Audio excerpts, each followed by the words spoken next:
Swinging a high drive into center field. Hits at the wall. It is gone! Casas does it again. It's gone! It's into the bullpen! This game is tied! This game is tied! And he swings and rips one to center field. It's high, it's deep, it's back, it's gone! Sale winds, he fires. Swing and a miss, strike three, it's over! The Red Sox have won the World Championship! Welcome back to Play Tessie. It is episode 155. We're on to December. The quiet period. If you're listening to this, that means the quiet period that is Thanksgiving weekend is finally over. I love Thanksgiving weekend. It's one of the best time off periods of the year. 4.5 days of just being with friends, being with family. Everyone's home. All your friends that moved away are now back home with your families. You get to see friends from your past. It's so great. The one thing that sucks is that we want baseball rumors. Like, the Red Sox are in on all of these things, and it doesn't happen. And we're going to get into everything that may or may not have happened throughout that entire period of time. But just know this is the official Red Sox podcast of WEI. Before we get going, remember, hit the subscribe button wherever you're getting your podcasts. Subscribe, 5 stars, wherever you're getting them, Odyssey, Spotify, Apple, everywhere. 5 stars, subscribe, and go to YouTube on the WEI channel. You can get all of our shows there on the Play Tessie playlist. You can hit the thumbs up on the videos. Obviously, much appreciated. And you can find us on the socials at Play Tessie on Twitter and Instagram. And you couldn't have guessed it, but this is going to be a Juan Soto podcast. This is going to be a Juan Soto Red Sox podcast. It's me and Pat today. Sammy is on a red eye coming back from San Francisco. So he's up in the air right now. But Pat and I are going to break down everything that happened throughout this crazy period of time on Red Sox Twitter. It's just so funny because, like, if you're a Red Sox fan that's not on Twitter and not in the depths of these things, like, not that much probably happened in your head.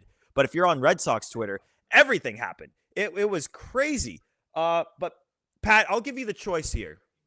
I'll give you the choice because guess what? Like, we can tell you definitively about some of these things that came out, which are BS and which aren't. What do you want to go through the BS first, or do you want to go through the real stuff first? I think it's better to sift out the BS stuff and then kind of end on, I guess, what could be deemed a high note. Okay, I think that's a good idea. All right, I've written everything down. We'll go through what we know is BS. All right, here we go. Also, Pat, I might be echoing on your side. You might want to mute when I'm talking, or maybe get headphones or something. I don't know. I'll sift through some BS here. On Twitter, on Thanksgiving morning of all times, this guy tweets that Juan Soto and the Red Sox have agreed to terms, 12-year deal. Yeah, and it's a done deal. And the reason this got traction, this got a ton of traction because this guy, like a week earlier, had tweeted out that Jim Montgomery was fired, and then a couple hours later, wouldn't you know it, Jim Montgomery got fired. He also tweeted something about Porzingis is not important, but he got that right too. The thing that's noteworthy is the Porzingis thing. It was about his minutes played and his role in the game, like easy to predict. And the Jim Montgomery thing, a little bit harder timing-wise to predict it, but like everyone thought he was going to get fired, so I think that's worth noting too. But obviously he says this thing about Soto, and he's doubling down all day. Even when Jeff Passan on Thanksgiving at 3:30 p.m. comes out and denies it. So, Pat, before we get into the next phase of this with the Kirk show, because that happened too, did you buy it? Like, how much did you actually buy into the Mick thing as it happened?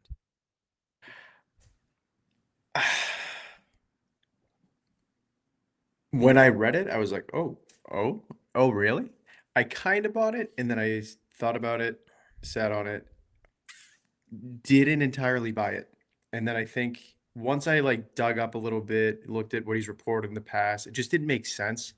And then him doubling down so emphatically, to me, was just like he's trying to cover his butt. Like that, it just, to me, nothing came off authentic, and I just didn't really believe it an hour after I saw it. Really, the thing about the Mick report that like you have to understand logically, like journalism 101. Like, think about it. he has quote unquote sources at TD Garden that tell him that Jim Montgomery got fired. Okay, who are his sources with the Red Sox? Like, how is he all this? And guess what? Since then, he's now tweeted that Deion Sanders is going to get extended to Colorado. Like, this guy's throwing stuff at the wall, and he's hoping it sticks.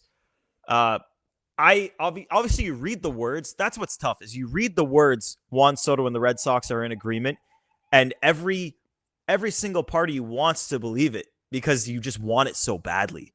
But the truth is, it's just why would he have it and no other media outlet has it? Why would he have it and then 2 hours later, after this tweet has gazillions of likes and views, and media people are certainly like people who are journalists are checking in and are not tweeting anything, probably because they're hearing no. And of course, Jeff Passan hits the slam dunk and says no himself. The last thing that we'll touch on this, because I don't want to spend too much time on it because it's nonsense, and I can tell you that like with confidence that the Mick report is not true. Kirk Minahan. So I guess this guy is a connection to Kirk Minahan. So Kirk Minahan released a show on Friday on his show on Barstool and said that he talked to a Red Sox insider that told him that the Mick report might not be wrong. So I have my ways. I know exactly who he's talking about. This Red Sox insider that he's talking about that he says told him that the Mick report might not be wrong. That's not true. I know who he talked to.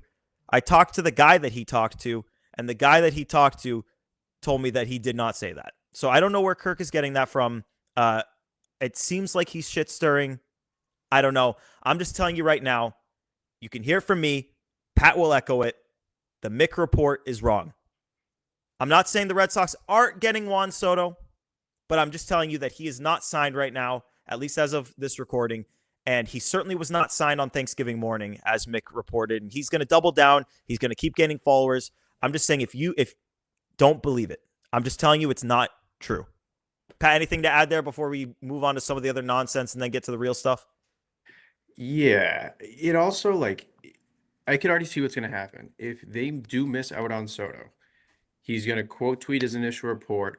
Oh, they had a deal, and then the last second the Mets came in with another option. They had a verbal agreement. It's going to be some giant excuse to cover his butt. He was right, but it just didn't happen. And yeah, I will echo you. The report is 100% a fallacy. It is not correct. Yeah, and we have that on good authority. Not that we need to have it on good authority, but we have it on good authority. If you have it on good authority with Jeff Passan, some people still choose to believe him because obviously it's what we all want. But yeah, when Jeff Passan tells you no deal is signed, I think you can confidently believe him and not beyond whatever Mick. Let's see some of the other bullshit. Yeah, after the Mick thing, like there was like 100 different tweets reporting an agreement. Obviously, all those were wrong. And then there was the funny one was the guy who said that Soto's sister was touring apartments in Boston. Also, no reason to believe that guy. Everyone goes back and sees that he said that Garrett Cole's sister was doing the same thing. He also said that Garrett Cole was going to sign with the Yankees for $250 million, and he had that as a done deal. Cole signed for $324 million. Another example of a guy throwing shit at the wall and hoping it sticks. So, I don't know. Anyone who's saying that a deal is done or a deal is close, like, oh, another one. If the Twitter account Gleniel Garcia comes into your feed, you just block that guy. Get that guy as far away from your feeds as possible, because another example of a guy just shit posting for attention, trying to make you think he's got insight and sources. He doesn't. We know this for a fact. Get that guy out of your timelines. Like probably the worst one, if we're being honest. Yeah. First off, Marino sucks. Or Gleniel sucks. Apologies. Next off, the real estate one, when I saw that initially, I was like, that's an interesting thing to make up. So I clicked on it. I didn't believe it, but I clicked on it. And someone was like, how do you know this? And he replied, realtors are very friendly. It's just a simple phone call. I'm like, all right, this is BS. Like, no one's calling about other clients. Dude calls every realtor in the state of Massachusetts like, hey, is anyone with the last name Soto looking at apartments? Yeah, and I'm like, Come and on. like the thing that's like so crazy, and like one thing I want to say about like the Thanksgiving lull news wise, it is like an insane asylum. You are left alone with not only your own thoughts, but other people's thoughts that you're reading on Twitter. So any noise is like true noise, and everyone's like Monday is going to be like back to our regularly scheduled programming. Yep. We'll get some Rosenthal, we'll get some Passon, we'll get some Olney, we'll get some Kylie McDaniel. We'll get the guys back and we'll get some concrete stuff. But for this like 4 or 5 day period, people were believing anything and everything they were reading, and it was just it was chaos. There's no other way to describe it. Red Sox Twitter melted down. There's no other way to put it. And to be, I was taught like it melted down to the point where obviously like I have fans or I have friends that are fans of other teams that are going after Soto. I've got Yankee fan friends. I got Met fan friends. I've got Blue Jay fan friends. And they're all texting me like, what the hell is going on with your fan base right now? Because people everyone is tweeting that their source says a deal is done. And if you're not tweeting that your source says a deal is done, you're believing the person that's tweeting that its source says the deal is done. We went insane for a little bit. I think, and by we, I mean this fan base as a whole. The Red Sox fans have been told that big things are coming, and they've been told that, hey, guess what? They're fishing in the deepest part of the deep end. And we're desperate for news. And I get it. I'm desperate for it too. Pat's desperate for it. Sammy's desperate for it. Joe's desperate for it. We're all desperate for it. But this quiet period that is Thanksgiving weekend, as much as I love it, I'm glad that it's over. I'm glad that we can get to now the week before the winter meetings, which should be the week of Juan Soto. And then we'll get to the winter meetings, which should be the week of everything else. Like, buckle up. It's getting going. Let's get to the stuff that I don't want to say that like we know it's true or whatnot, but the stuff that's coming from people that you actually have reason to believe. So the thing that got me excited on Thanksgiving, it was back-to-back tweets from two different people, Mike Rodriguez, Mike Deportes, and Hector Gomez, who both reliable Hispanic reporters have both broken stories, been credited by the outlets that you know for having broken those stories. It's not a Marino Pepin situation with these guys. Like, these guys are real reporters.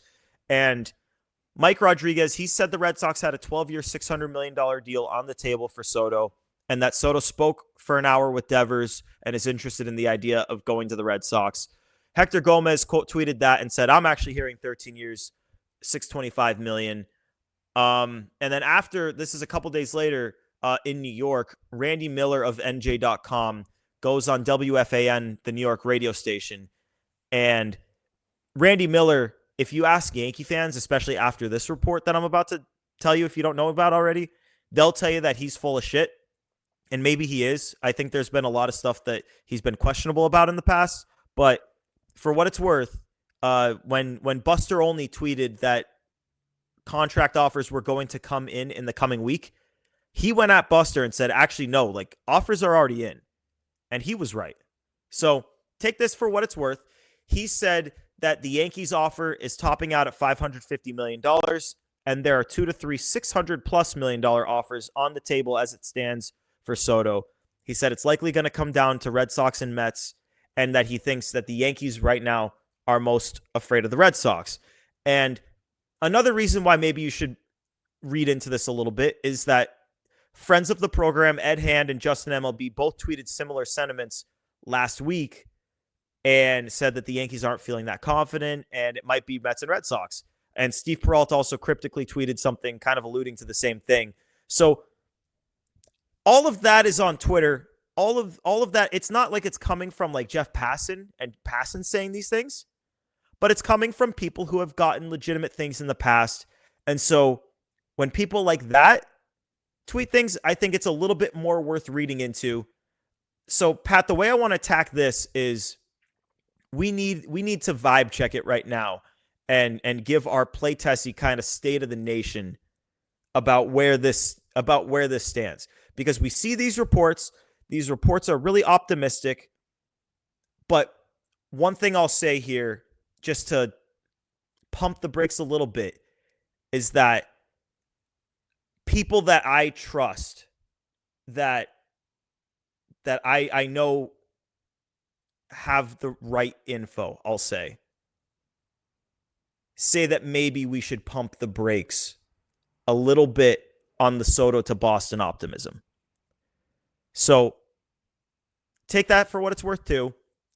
I've now thrown out there good things, good reports, positive Soto to the Red Sox reports, and then I poured cold water on it a little bit. Pat, I want a vibe check from you here. How are you feeling? Because guess what? Like, this bomb could drop at any point. Like, we could emergency podcast tomorrow about a signed agreement with Juan Soto to the Red Sox, to the Mets, to the Yankees, to the Blue Jays, to the Dodgers. Where's your head at with this? I think last time we gauged it, I think I was at 20%. I think that was where I was last time we did this. Obviously, we know a little bit more than we did, whatever it was, a week or two ago. I think I still stand pretty firmly at that 20. I'm confident enough to say that they are in the top three. I am pretty confident that it is the Red Sox, the Dodgers, and the Mets. Dodgers. Or sorry, not the Dodgers, Yankees. Whoa. Okay. Whoa. I was like, Yankees. oh, Red interesting. Sox, Yankees, Mets. I am pretty confident those are the top three. I don't think people understand how much Steve Cohen might be willing to do to get Juan Soto. Because yes, the Sox in a vacuum with the luxury tax can absolutely spend up to that. You also have other holes to address. Like, you coming into the offseason, two things that we truly, really wanted were Tyler O'Neill back, or a right-handed bat, an ace and a closer. We needed like three things. We're like, get those done. Good offseason. Juan Soto comes in. Everything's out the window. We need Juan Soto. We need Juan. Like, I get it. I want Juan Soto just as much as everybody. But the Mets have a very good roster as is. They can absolutely pay Juan Soto whatever it takes to get him. Not that the Red Sox can't, but Steve Cohen definitely can. And then they have the easiest pivot of all time and say, oh, yeah, got Juan Soto. Corbin Burns will re-sign Sean Manaea. And the Mets know that they need him. And I think that is being slept on. The Mets, in my eyes, are the favorite. I do think that the Red Sox and the Yankees are actually pretty neck and neck for that second slot, though. It's been a little quiet with the Mets, hasn't it? Like, we heard, but eerily quiet. No, but that's what I'm saying is, like, it's almost a good thing, I think. And I'll tie it to the Yankees too. I just remember when Aaron Judge was a free agent and there was pessimism coming from the Yankees about their chances of getting Aaron Judge back. And then there was he's close with the Giants, and then John Heyman says he's going to the Giants. And then all of a sudden the Yankees step in, up the offer, and it's done. I wouldn't put it past them to be doing kind of the same thing here. Something seems fishy if they're leaking that they're only willing to go up to 550 and others are out there with 600. Like, something just doesn't add up with that. I just don't think we've seen the last of them. Pat? The other thing that's throwing me, so like the bullshit rumors aside, like the Marinos, the Glennials, like all that out the window. The only really like good or convincing news that has come out is from Hector, who I agree Hector is very reliable. He deserves respect. Like, yes, I think Red Sox fans, there was a Twitter account that like I want to like, and it's basically like named itself like the Glenniel Garcia, Marino Pepin, Mick, and Hector hater. And it's like, yes, you're close, but Hector doesn't deserve to be in there. Hector's a real reporter. Hector had the initial Rafael Devers contract extension. Like, he's had legit scoops. He's very reliable with all the DR guys. That is one thing that historically he has been very consistent with, is the DR guys. So that was convincing. Mike Rodriguez, another one, very reliable. He's been given credit by like passing several times. Those two are reliable.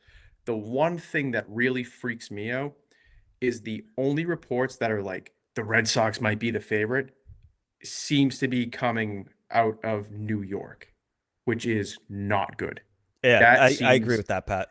That seems like throwing bait in the water. Because if you have Randy Miller, who, whatever it may be, respected, not respected, whatever, he is on SNY, he is doing radio show, like he is a credible enough reporter to have this platform. And if he's throwing out two Yankee fans, the Yankees are afraid of the Red Sox, are probably the favorite. That's not good.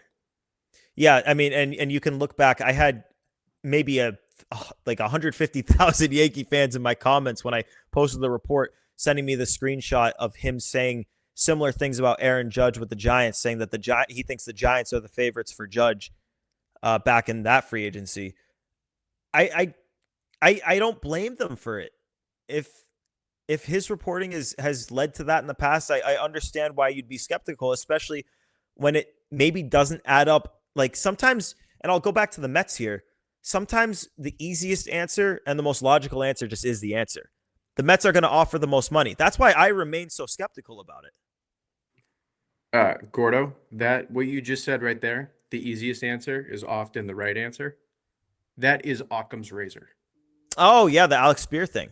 Yep, that is the definition. Okay, Occam's razor right there. Like, go back. You were saying it, Pat. You were talking about desperation.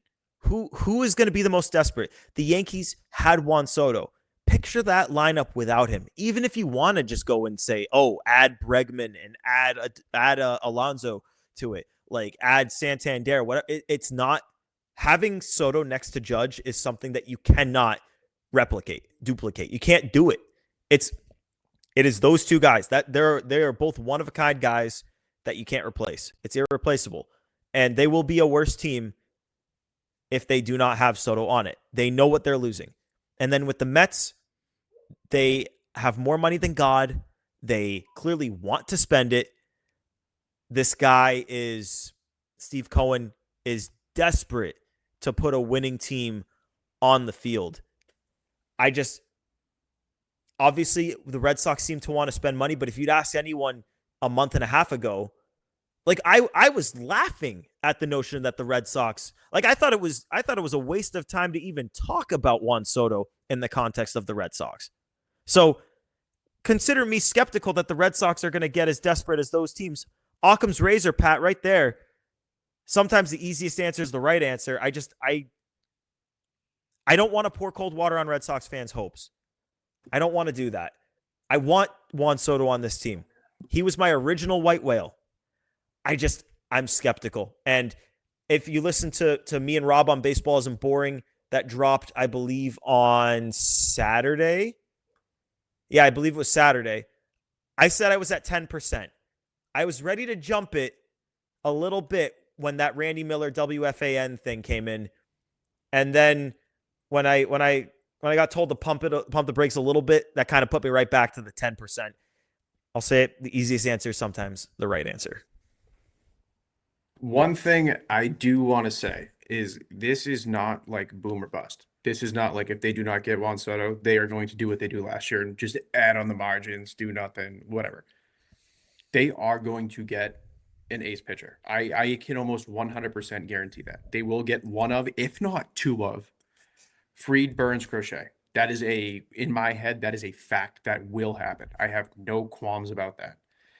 On top of that, they will absolutely be, if they do lose out on Soto, they will absolutely be in on the Adamises, the Teoscars, that kind of cluster of right-handed Can I hitters. add something to that, Pat?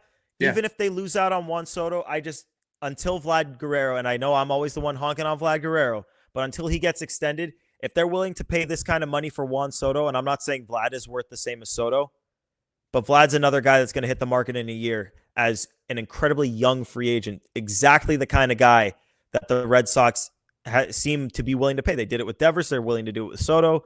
Vlad's the next one, and I don't think there's another one coming after him for a long time. So I wouldn't rule a pursuit of him out. I don't know if the Blue Jays would trade him to the Red Sox. I think they probably wouldn't. I think that's maybe a pursuit for down the road. But if Soto doesn't work out, like you're saying, Pat, I still think the Red Sox are going to have a really big offseason. I think they're going to put a competitive team on the field. And I know it's going to be tough because once you get your heart set on Juan Soto, even an ace like Max Fried doesn't quite get the blood pumping the same way.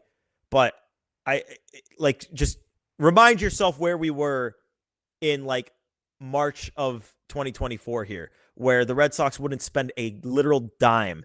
And now it's like, oh, if they miss out on Soto, like, hey, at least they'll still probably get an ace. Like, that's a pretty good spot to be in, especially when you have arguably the best farm system in baseball and a good base of players at the big league level. Like if they miss out on Soto, let's say they miss, they go out and they get Fried, they get, let's say, Bieber, Tanner Scott, and we'll say Teoscar. That is a playoff roster. That is not like we did nothing, we'll try and compete for the wild card. That is a legit roster that does contend for the division. And that's before Campbell, Campbell, Roman, Teal. That's before any of those guys even come up. That is a very legit rotation bullpen roster. And That Pat, is to add to that, we still don't know if the Yankees are going to be the team to retain Juan Soto. We don't know what the Orioles are doing at the top of their rotation. Like, obviously, we talk a lot about the Yankees maybe losing Soto. The Orioles are looking like they're probably going to lose Burns.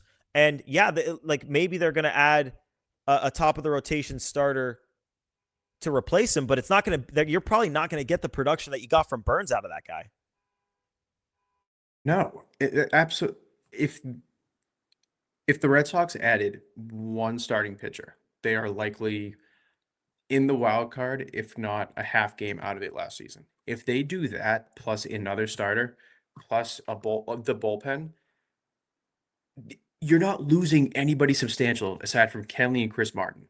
You could argue Tyler O'Neill, but if you replace that right-handed bat, that is equal in my eyes. They are not far from being a playoff team, and it's so easy to get there, even if they miss out on Soto. Right. And I don't want to like we'll put a bow on the post Soto stuff here, because obviously the focus until he signs is going to remain on Juan Soto. Obviously Blake Snell off the board. We haven't even touched on that on this show. He was quickly becoming my kind of first choice out of the starting pitchers. I don't know if I put him ahead of Burns just yet, but looking at his shit from the second half of the season, how good he was the best pitcher in baseball. That coming off the board, especially before Soto, is tough, because now it's like if they miss Soto, it's like now you're back to kind of having to be all in on pitching. But I dropped a video kind of explaining my thoughts there. Pat, I want to get yours, but yeah, it's kind of just like a wake up call. And if they miss out on Soto, it's going to be another wake up call that, like, we hear all these things, we hear all these good things, but again, they don't have an ace until they get an ace. They don't have a middle of the order bat to go next to Devers until they have a middle of the order bat to go next to Devers. They don't have a closer until they get a closer. Yeah. For me, Snell was my 1B. Who's the 1A? I can't even say that, because in my eyes, Corbin is like the best pitcher not named Roki Sasaki. So he's 1, I guess, but 2A, 2B was kind of Snell and Fried. I personally wanted Fried just because I think the way he pitches to soft contact, he doesn't rely on velo. That's a guy that I think is going to age a little more gracefully. The other thing too is Snell very rarely gives you that depth in games. Yes, he is a phenomenal pitcher. His strikeout numbers are literally the best ever, K per 9. But if he goes 4 2/3, 5 innings every 5 days, that's taxing on the bullpen. And we saw what that did to our bullpen last year. Fried is a consistent 6. I think he threw 2 complete games this year. Like, that is a guy that you just need an absolute horse at the front of the rotation. And that is a Max Fried or Corbin Burns. Yeah. And the reporting kind of got swept under the rug a little bit, but Alex Spear did say that Snell was kind of a secondary target for them. So I don't think this was a case of the Red Sox like getting outbid for their guy and now they're scrambling. I'm sure they're not thrilled that he's off the board, but understood the possibility that the guy who didn't sign until spring training last year probably wanted to get off the board a little bit earlier this offseason. That makes sense. So hopefully, their plan A is what happens. I hope that they're in the market for Fried. I hope they're in the market for Burns. I hope they're in the market for Crochet. I wouldn't rule out Luis Castillo. That's another one that I've heard some buzz about kind of since the Who Says No thing. The Who Says No thing we dropped that, and then it was buzz that it felt like it was like legit buzz, not just like in response to the who says no, like legit Luis Castillo buzz that, I think if another one of these pitchers goes off the board, maybe you'll hear a little bit more about it. And again, I've said on this podcast before that the Mariners, like I've heard, are willing to trade him. But it seems like maybe the Red Sox will be interested there too. Like we'll see on that. But yeah, I mean, it's all going to be one after the other, and it's all going to, I think, start as soon as Soto signs. Pat, any final words on this before we get to these listener questions that we got in the DMs? Just get me the winter meetings. Like, I think it's going to be so much like when Soto signs, it's just going to open the floodgates. Last year, people said the same thing about Ohtani, but the difference was the free agent market last year sucked. Aside from Snell, Chapman was an okay hitter, obviously a great defender, but he's not like he's not a superstar that you would give this mega contract to. Montgomery was coming off a really good season in Texas, and then he was never an ace. Like, there was just a lot of like weird free agents that it almost felt like they were looking for too much than what they were worth. There's no questions about this year. Fried is a guy, Burns is a guy, Adames is a guy. Like those guys know their market and they have that market, and it's going to go fast once Soto signs. Yeah, I think so. I think it could be. It's been compared to the winter meetings where Boris signed like Garrett Cole and Strasburg and Rendon, and guys just kind of went off the board one by one. Maybe we'll see a little bit of that depending on how quickly Soto goes off the board.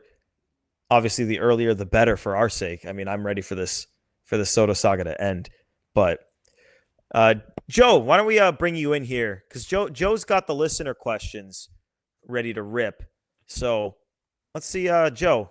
What's up, fellas? Yeah, let me pull up this list of questions here. So, okay, here we go. We got a lot of them, so we're just going to filter through all these. Nate is asking, this is kind of a fun one, that if you could have one player from the Red Sox on past teams to put on this team in their prime, who would it be and why? And then Nate also adds that entertainment value versus actual value adding could be two very different players. So, general question, any Sox player in the past, in their prime, would fit on this team. Who would you pick? It's tough. Do you go pitcher or hitter? I think for me, I'm going to take Manny Ramirez because I think he checks all the boxes, both from the need, where it's like you need a right-handed power bat, right-handed, just elite right-handed bat, but also entertainment value. There was no one more entertaining than Manny. There was no one better than Manny. So give me Manny for both production and entertainment purposes. I'm not going with the pitcher. I'm going to make this a lot harder because I'm not going to say Pedro. Okay. I am actually going to go Pedroia. I like that too. The leadership in the defense and the obviously playing second base, those are like the three biggest things haunting the Red Sox right now.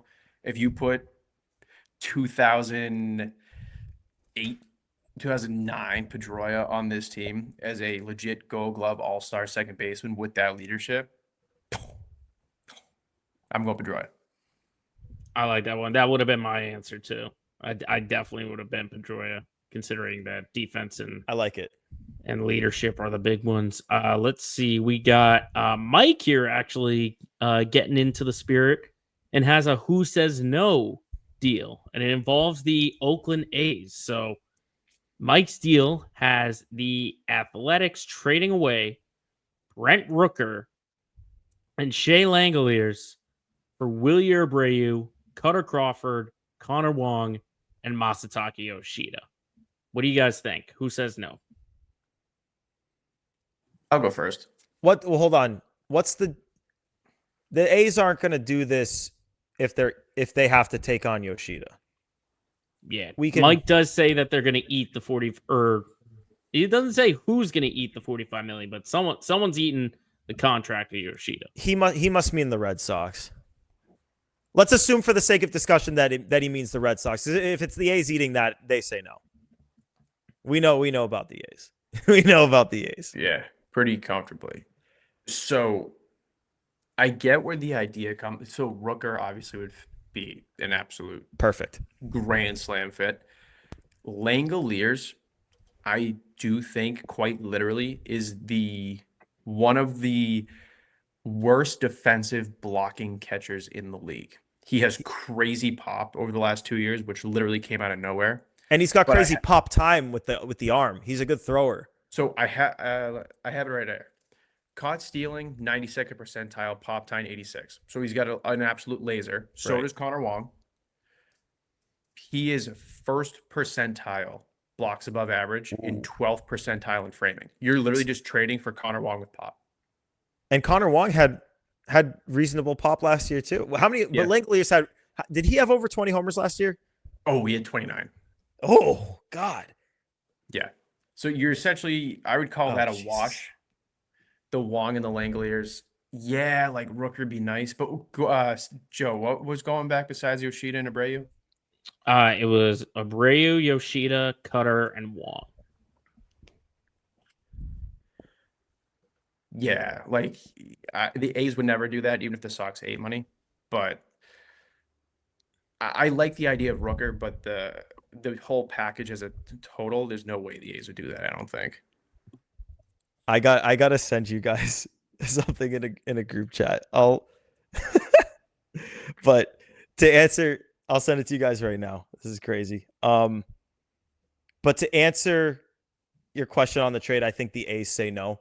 I think with Rooker has a sneaky amount of team control, which it feels like he's been around for a while, but he just never really ate service time because he didn't really get much major league time until he got great.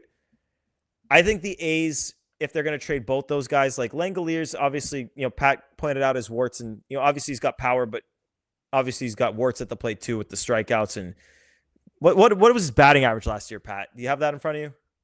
It was 224. 224. So the other thing He's too not is, perfect. with 29 home runs, he still only had a 738 OPS. Yeah, there you go. So he's not perfect, but he is still an asset, former top prospect pedigree. I think the A's want more if they're going to trade Rooker. I think if they're trading Rooker, it's not even just that they're going to want someone in the big four. They're going to want one of Anthony Campbell-Meyer. Like, they're going to want an elite prospect. And I think that's why, to this point, they've been reluctant to trade him. But I like where your head's at, Mike. I just think that you're going to have the A's. It's not like Crochet where the White Sox are looking to trade the guy. The A's are going to have to be blown away to deal a guy like Rooker. So I think you're going to have to add a little bit more, but Rooker's a great fit. I like the idea of Langoliers. If you're getting Langoliers, maybe you're open to the ideal of including Kyle Teal in a trade like that. Maybe that's where the next iteration of this trade goes. But I like the idea. Just think you need a little bit more. Yeah, just a minor tweak.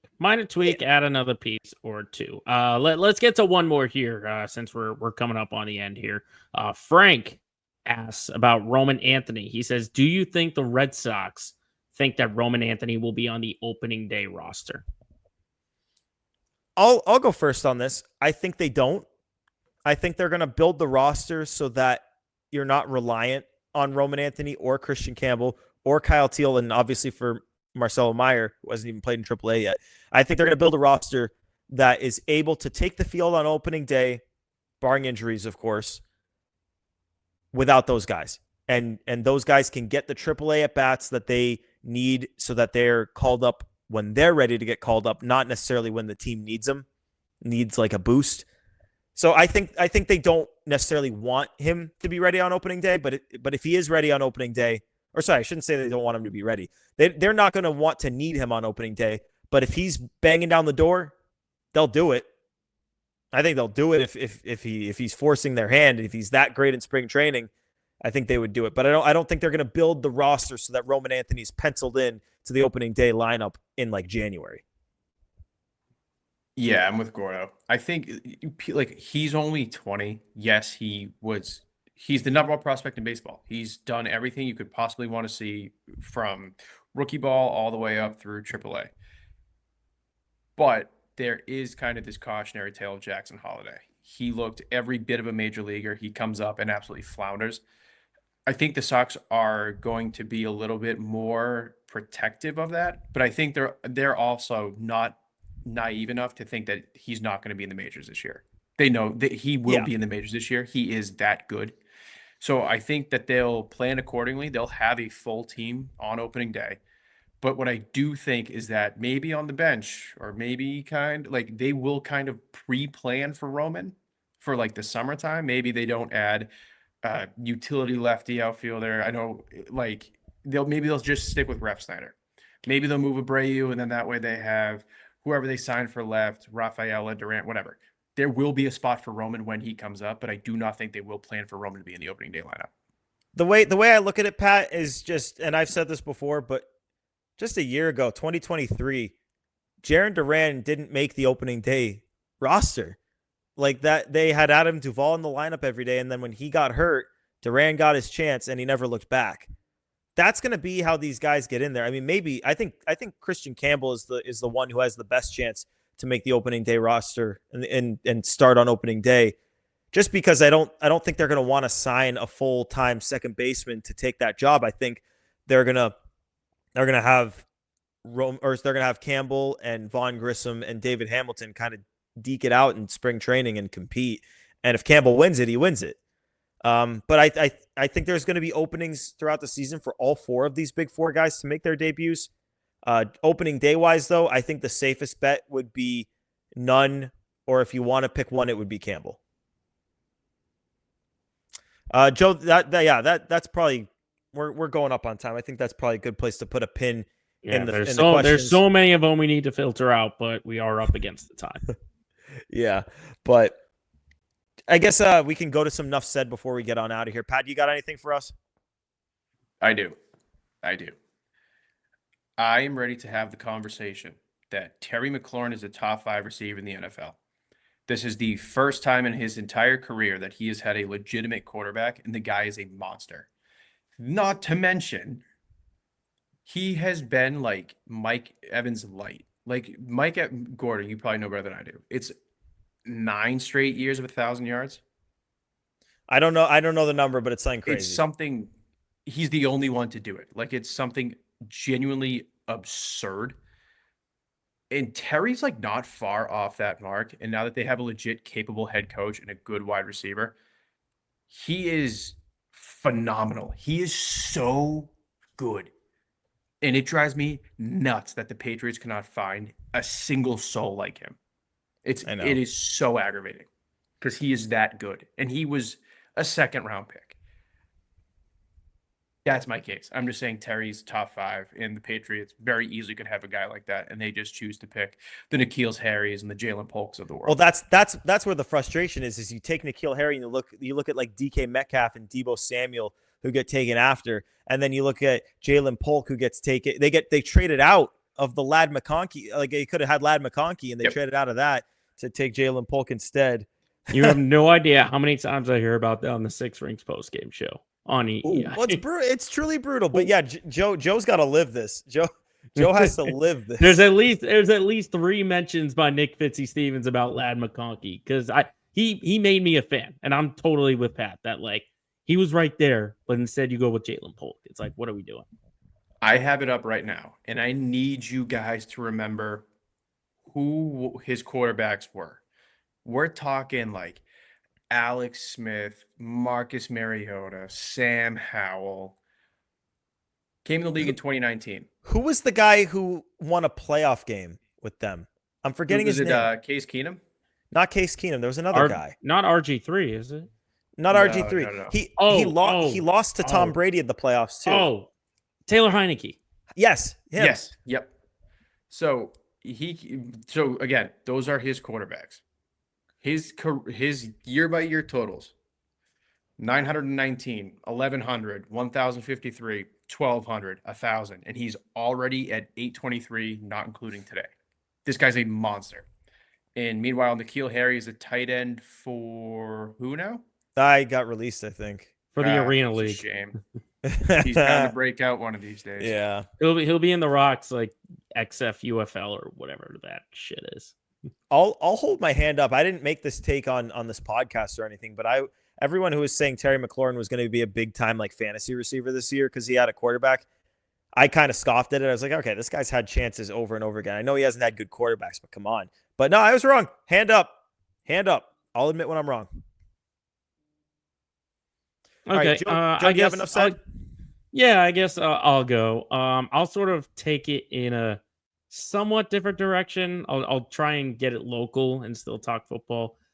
I'm having this inner conflict about Gerard Mayo because I like the guy. I think he's a great I'm talking like human wise. Like he seems like very personable.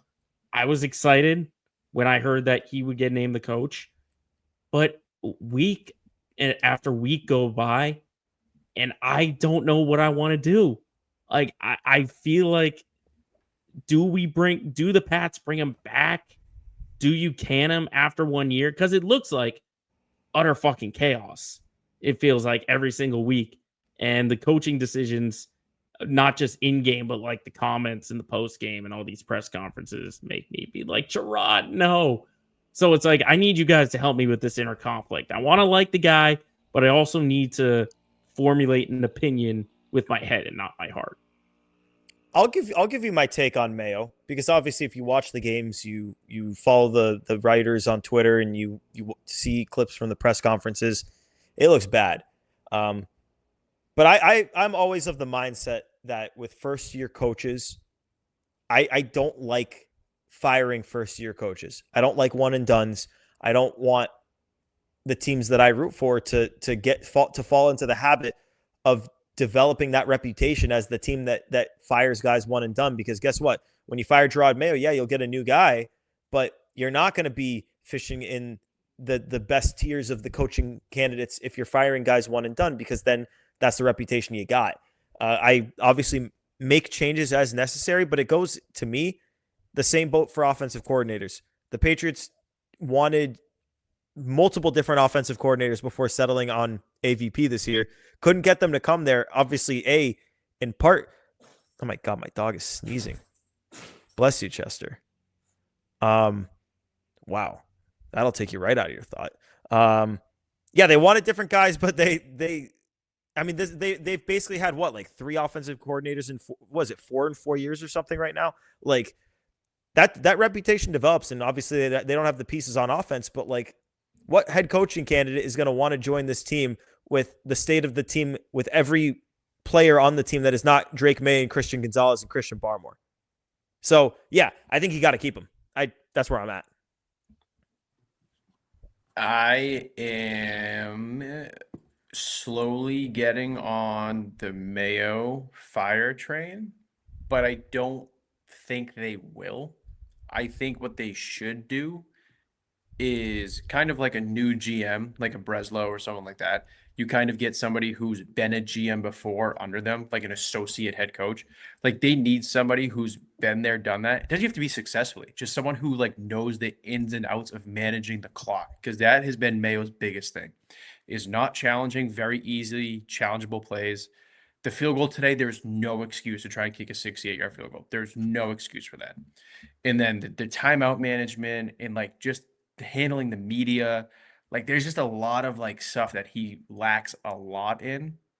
I think getting kind of like a mentor on his staff and working on those kind of intangible things will go a long way for next year. So I'm not saying fire Mayo, but I'm getting there. Like if he keeps making the same small mistakes that not necessarily cost them games, but at least the game's getting out of reach and like you can point out from your couch, everyone knows to do this, you didn't do that. You got to get rid of that before the end of the season, or else maybe I am on the fire Mayo train. But right now, I think that's what I would do. Get someone with some experience, head coach, work on that stuff. But yeah, I'm also indifferent, Joe. Yeah, I'm sort of on the lines of let's give it some time. Let's let some more things play out. Like if they look absolutely lifeless in their final 4 games, then I'll probably get on that train with you and we'll ride it to the station wherever Mike Vrabel is and said, "Hey, can you come coach here, please?" So that was the mistake. That was the mistake was hiring Gerard Mayo 5 years ago. Holy shit, he is still sneezing. That's a good enough said, Gordo. Yeah. No, I've got a couple enough sets. First off, Marino Pepin's tweeting that his sources in the Dominican Republic say that Juan Soto is coming to Boston. For the millionth time on this podcast, I caution you to believe him because he has yet to be right on any report that is purely his. This is a rare report that I think is not purely his because I think he's piggybacking off other people, and I think he's piggybacking off of other people that are wrong. So hopefully Juan Soto comes to Boston. I don't know that it's a done deal. It's certainly not that. But my other enough said, this is something I've wanted to say. It's been a little while since it, but I mentioned I posted that selfie video before, and I was getting some comments on there about like, oh, he's copying Tyler Milliken. He's going off of what Jared says or whatever. Just my quick thoughts on that, because the selfie video is something that I've seen media personalities do on Twitter for years. And it's always been, I thought, a really good way to convey ideas and give your takes after big things happen. I wanted to give myself a chance to grow a little bit more on the website before I started doing them. And when so I did listen to the Section 10 where Jared said it to Tyler, suggested it, and I thought that would be a great idea for me. So yeah, I went off that advice. I thought it was great advice. I thought it was a great idea. I wish that people could just let me do it without the crappy comments, because it's not an us versus them thing. Like, we're all Red Sox people. We all love the same thing. We all have the same passion, and we all want the same things to happen, and we all do the same stuff. We just talk about the Red Sox. Like, there's no like competition or bad blood or anything. Like, I think we just all want an outlet to talk Sox, and I think it's great that we all have that. So I'm going to keep doing it. It was, I think, a little bit disheartening to hear, some of the comments that were said on their show, maybe alluding to some of the other people doing the selfie videos. I don't know. Obviously, they didn't name drop me or anything, but it was a little bit like, it kind of felt semi-targeted, but I don't know how targeted it was. I don't want to, like, again, there's no bad blood or anything. Like, I love those guys. They're all awesome at what they do, and they're all really great guys. I just, with the selfie videos, like, there's no monopoly on who can post selfie videos. Like, we're all just talking Sox. I'm going to keep doing it. I think it was a great idea. I hope they keep doing it. I hope they do it more. I think it's great for Twitter. I think it's great for dropping quick takes when you may not have a podcast that night. But yeah, I think it's great to do them. I hope that everyone who wants to do them does them, and there's no gatekeeping for it. Pat?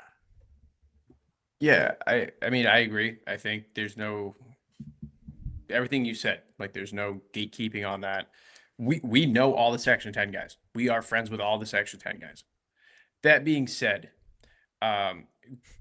Gordo, I do think there may be an opening in walking bets video sell. Maybe another avenue to pursue as well.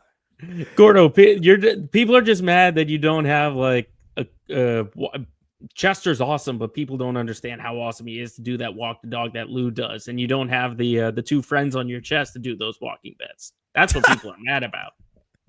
Here's the thing. If I did the dog walking thing, that would be a little copycatty, I think. Like, that is Lou's thing. Like, you walk the dog and you talk Sox, that is Lou. But if you talk Sox, that's anyone's thing. So we love the Sox. We love the Section 10 guys. There's no bad blood. Let's just talk Sox and post videos and not get mad at other people for posting videos. Cool? Cool. Glad we're on. Cool. We're going to wrap it there. Look, Twitter's a cesspool. We've learned that over the so past bad. week, over Thanksgiving. It's a Joe, damn cesspool. Not only was it a cesspool for Sox rumors, today I was on Twitter and I was scrolling, and I had the same 2-second video of like a hand grasping a gun. And that was a video in like 15 to 20 straight tweets on my feed. That website is a disaster right now. Like, we need to get that shit together.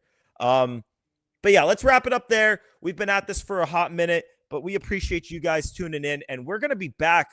I don't even want to give an exact date for our next podcast. Usually we would be Wednesday for our next show. And so I guess maybe that should be the plan for right now. But I don't want to commit to that being the next show because I think there's plenty chance at this stage in the game. We are on to December. So emergency podcasts are on the table. I think we're going to have at least one this offseason for this show. I hope we have more. It might be 2 or 3. We'll see. So keep your eyes out for those. But if not, yeah, probably we'll see you Wednesday. But we appreciate you guys tuning in. Remember to subscribe everywhere you're getting your podcast. Subscribe, rate 5 stars. Go to YouTube. We're on the WEI page. We got a Play Tessie playlist there that has all the episodes. So you can subscribe to WEI. You can hit the thumbs up on the videos. And you can find us on Twitter and Instagram at Play Tessie on both of those platforms. For Pat and for Joe, it's Gordo here for Play Tessie. This edition, episode 155, talking Juan Soto. Thanks for tuning in. Peace.